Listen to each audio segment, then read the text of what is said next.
My name's Drew. Um, at this point, my book response for The Boy Who Was Raised as a Dog is very late. It's very late, and I completely realize that. Um, I'm finding the book and the assignment to be really overwhelming. Uh, and I mentioned this to my therapist today, and she said maybe she asked about the idea that maybe I could do like a presentation, like a visual presentation on it. Um, and I thought that was a really great idea. So I'm not asking if I can do this video in lieu of the paper. I am still very much working on the paper. Um, obviously it's too late. It's going to be late. I hope that you can still accept it. But mostly I wanted to make this video because I wanted to discuss it.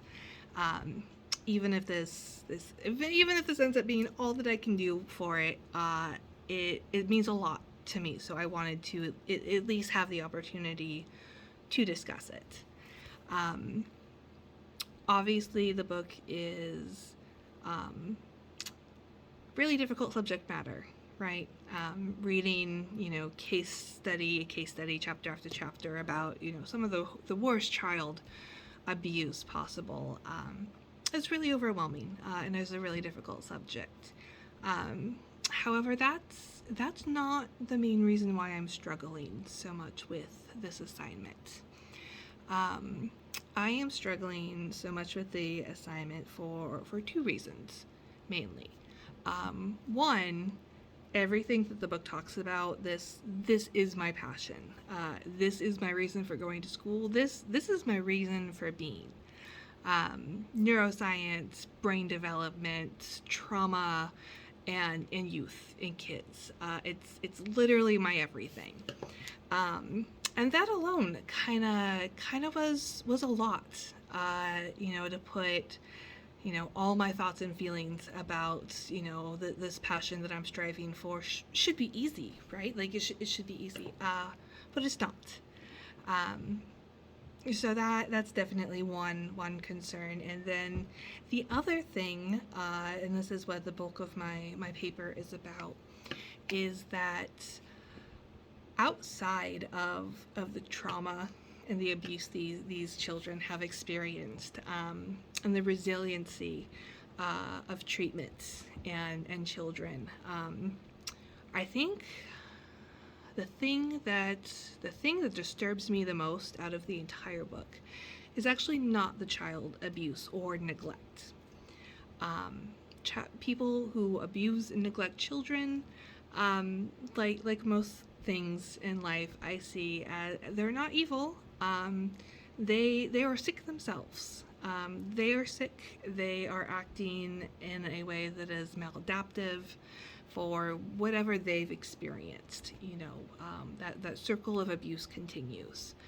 Um, we had the little boy that said, help, my mother is hurting me, call the police. And that adoptive mother had Munchausen syndrome, or fastidious disorder, as we know it now. The chapter for the book title, The Boy Who Was Raised as a Dog, Justin. His mother's boyfriend that's trying to take care of him, that wasn't coming from a place of evil. He was literally, adapting and doing what he knew, trying to do the best that he could.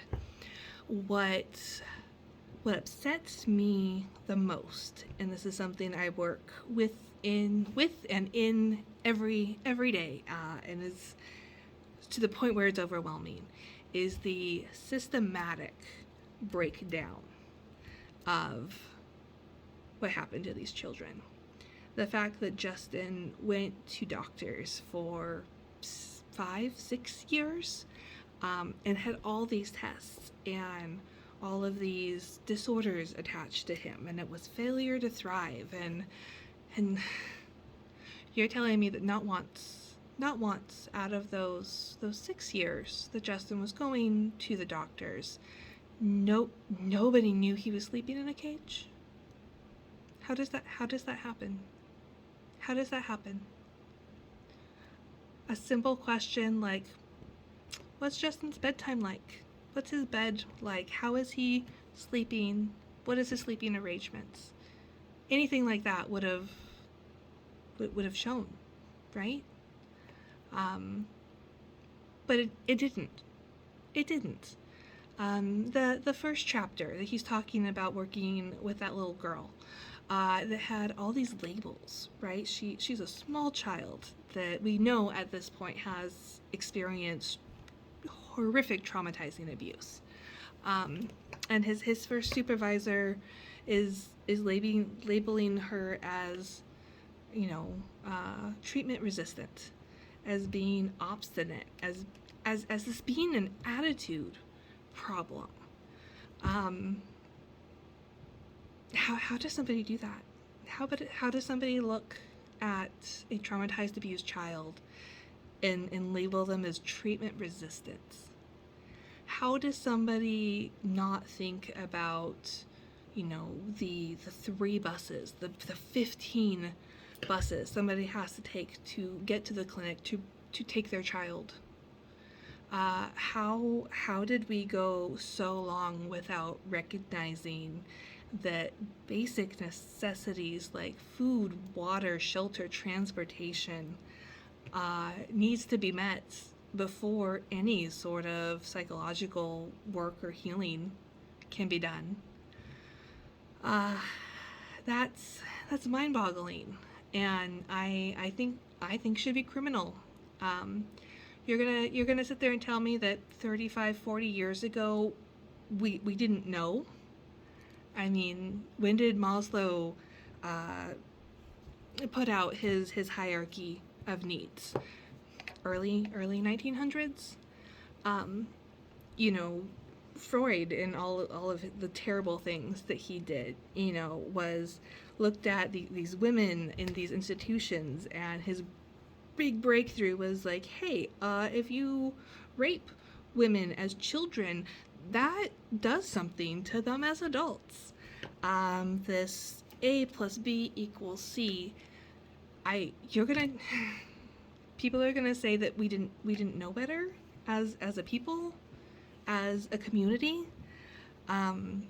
Looking at the apathy of not just the apathy. I don't even know if I can put a word to it. The idea that a person from a certain part of the world or a certain color isn't a human.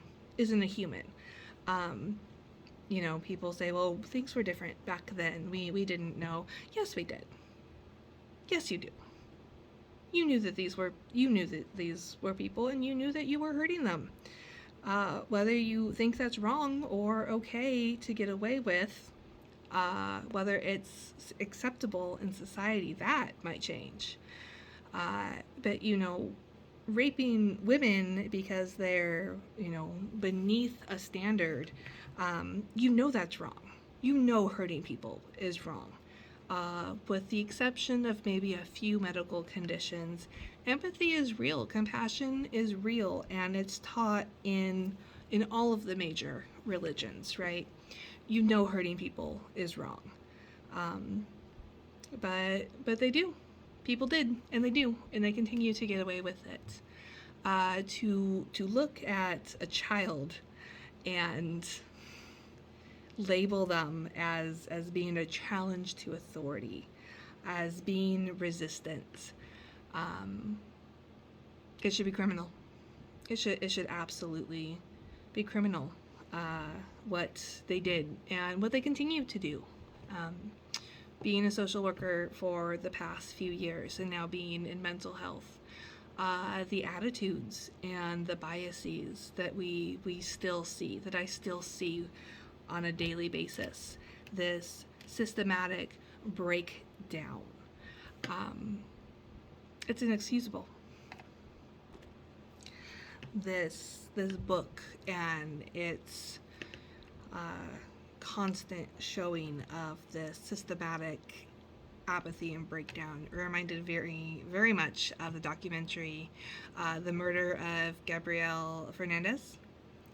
I watched that a while ago, and that is another thing that covers horrific, just absolute horrific child abuse. That is difficult to watch, and yet I try and encourage every social worker, every mental health professional, every teacher, anybody who's going to be working with kids to watch, because it's this picture of this huge systematic breakdown. This boy who was abused and ultimately murdered by his parents not only went to school, not only went to the doctors, they had CPS called on them. He had an active CPS case. And all the while he was being held in a cage, he was being beat, he was being starved. I mean, like you think of, like, if you can think of it, it was happening to this boy. I mean, like Guantanamo Bay style torture of this boy. And neighbors knew it was happening. Teachers knew that it was happening. They had multiple social workers and the social worker supervisor involved, and they were a part of the trial. And if I remember correctly, they were actually found guilty of not doing their jobs as social workers. How does that happen? How does that happen? How do you have so many people involved in a child's life, and something like them sleeping in a cage gets by? It still happens. How does that happen? This is beyond the abuse the child is experiencing. This is beyond the person causing the abuse. This is us. This is on us as providers, that we need to listen to our people. We need to be educated. We need people in the system that are going to come with the idea of that unconditional positive regard, that's going to come from a place not of judgments, not in a position of I am authority and you are challenging my authority. What do we do? How do we fix this? Continued education, of course, exposure, of course, but that's not enough. We've always had that. Again, nothing anybody can say can convince me that abusing a person comes from a place of uneducation. That it comes from a place of, well, I didn't know this person should be considered human. Yes, you do. Yes, you do. Absolutely. And if you don't, it's because you don't want to. I don't feel like there's enough education, that there's enough experience. I'm very grateful that this book was assigned, and this is something that we're doing in our courses. However, I also don't feel like the courses that I've taken so far do enough, that they go far enough, that they have any real solutions for people to use going forward. I think it also shows how there's still a really big divide in psychology. When psychology was first, becoming a thing, it definitely wasn't science. It was definitely a continuation of philosophy.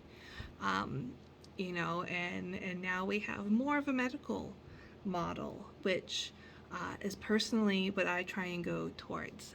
I think that people do and don't do things because of the science of the brain, because of neuroscience.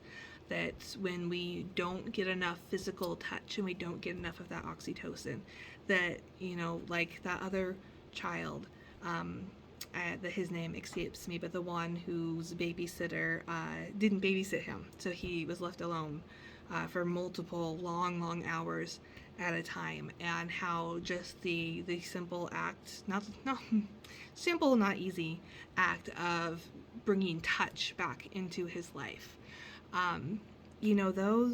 that's not, it's simple, but it's not easy, and it's not meaningless. It has great interactions and potential with our brain, with our development, with our brain chemistry. And maybe someday we'll be able to map out the brain enough to know exactly what it all does and how stimuli affects it. And we might be able to look at a brain scan and say like, oh, well, this part's lit up, so this is what's happening. I hope maybe someday we will get there, and I think it will drastically change how we see psychology, use psychology, to help people get better. But until then, um, I don't have a big grand conclusion to this. I just wanted to, for myself as well as you, that you know how important this book is to me and how much I care about these subjects. And as I've been sick and I'm stressed and I'm overwhelmed, and it's taking a lot out of my personal reserves to let my guard down enough to really, really think about how terrible these things are and how little I can do to help or to fix it. Um, Hopefully I'll be able to get all this down on paper, and submit it. Even if I'm not able to get credit, it's important enough that I think it is something that I want to do. I just honestly don't have the personal resources right now, especially since this is something that affects my life. I see this every day in work. I deal with people all the time, that providers, and then other types of service providers. My company has residential services, and the caregivers that are actually working one-on-one with the people. How little training they have, how little knowledge they have of their work that is so impactful. I mean, these are caregivers that are caring for people. They're in these people's lives every day, and yet so many of them still have these thoughts and these attitudes that come from a lack of experience. The idea that, somebody is attention seeking, and there's the idea of swapping attention seeking for support seeking. It's difficult, but again, there's still a lot of bias and a lot of very, very harmful ideas floating out in this profession and in our systems in general. So those were definitely my thoughts for the book. This is definitely something that I want to devote the rest of my life to. My work with children in the foster system, and how many of them were sex trafficked, is definitely something that I'm basing my work around. I want to base my work around trauma and sex trafficking with the idea, with the motivation behind of being a medical model, of being science, as being able to attribute these traumatic experiences and how it affects the brain. I want to be able to work from the inside out, where I think traditionally it's mostly been trying to work from the outside in.